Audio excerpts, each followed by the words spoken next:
وقت ایمان هست. علما میفرمایند یک حکایت کوتاه دیگر هم بیان میکنم در رابطه به اینکه آثار ایمان چقدر در عقل انسان تاثیر میکنه. حضرت ابوذر غفاری رضی الله تعالی عنه یکی از روزها صورت بلال حبشی را طعنه وارد میکنند که شما صورتتان، چهرهتان، پوستتان سیاه‌پوست هستید و شما غلام بودید. حضرت بلال حبشی ابن رباح رضی الله تعالی عنه بسیار ناراحت میشه. آنها به خاطر شکایت پیش پیامبر علیه السلام میرن. پیامبر علیه السلام حضرت ابوذر غفاری رضی الله تعالی عنه را حاضر میکنند که شما چرا بلال حبشی رضی الله تعالی عنه را به خاطر پوستشان، به خاطر نژادشان، به خاطر رنگشان طعنه وارد کردید که پوست شما سیاه است، رنگ شما سیاه است. حضرت ابوذر غفاری رضی الله تعالی عنه دفعتاً به گناه خود اعتراف کرد. آنها روی مبارک خود را به زمین ماندند. بلال حبشی را گفتند تا وقت من راضی نمیشم که شما قدمتان را بر اون سال روی من نمایید. این به اعتراف صحابی جلیل القدر پیامبر علیه السلام ابوذر غفاری رضی الله تعالی عنه در عفو است، در اعتراف گناهش است و آنها در صدد و طلب عفو است. برادر مسلمان خود این آثار ایمانش که آنها اینقدر زود به گناه خود اعتراف داشتند، اینقدر زود آنها به این وادار شدند که از برادر مسلمان خود طلب عفو و بخشش کنند.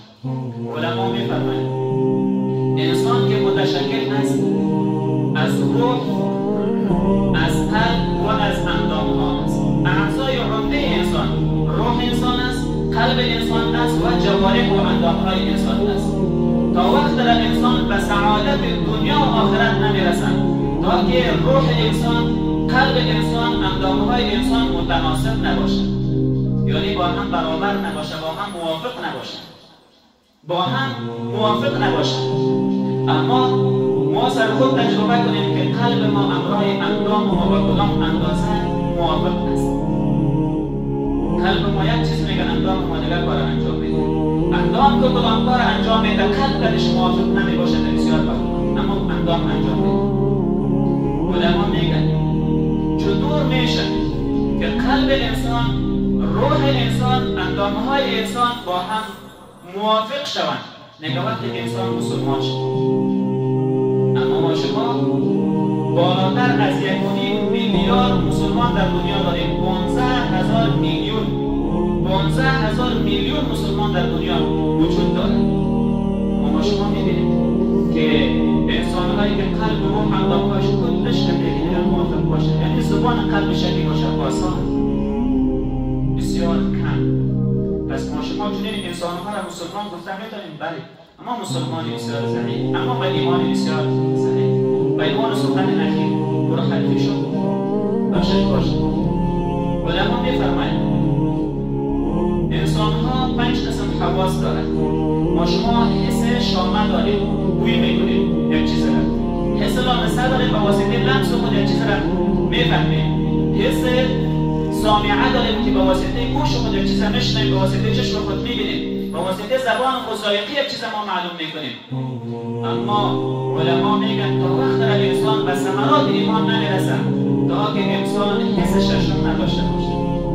مسلمان 6 قسم حس دارد، غیر مسلم کافر 5 قسم حس دارد. احساس و حس ششم مسلمان چی است؟ احساس دینی. تا وقت را که انسان احساس دینی نداشته بوده باشد، مسلمان هیچ وقت از ثمرات ایمان خود استفاده کرده نمیتونه.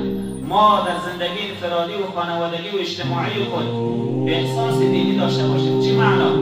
در صدد از این باشیم که ما چه رقم خودم اصلاح شوم، من چه رقم بدانم که فامیل خود را به دین برابر بسازم و چطور بدانم که مردم قریب دیندار باشند، اسباب دینداری را برشان مساعد کنم، برابر کنم. این احساس دینی میگن.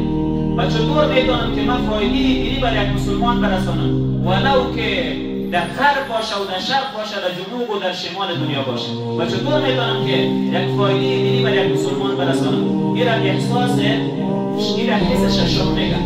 مسلمانی که احساس حس ششم نداشت و مسلمان کامل نیست، هیچ وقت از ثمرات ایمان خود استفاده کردن نمیتونه. بیشتر گفتم صحابه کرام ایمانشان و ثمرات مرتب بود، مثل یک باغ که خوب حاصل داشته باشد و یک باغی که خوب باغ است، خوب درختها داره اما ثمر نداره.